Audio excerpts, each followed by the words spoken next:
Thank you, Sandra. Well, happy Easter, everybody. It's good to see everybody at home and sheltered in place like you're supposed to be.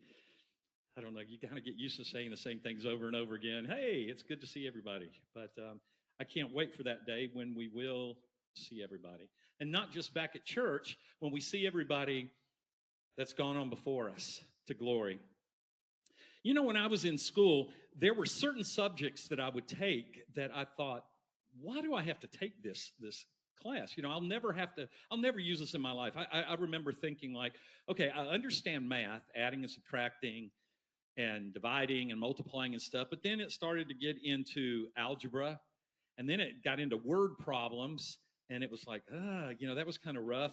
And then also we got to calculus, and I'm sitting there looking at it. It's like, I'm never going to use this as a music major. I'm never going to use this as a husband. I'm never going to use this as whatever.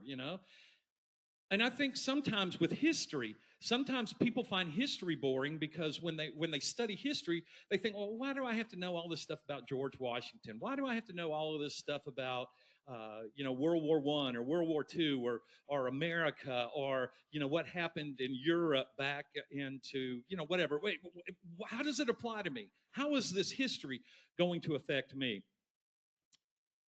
It's boring sometimes because we think it doesn't apply.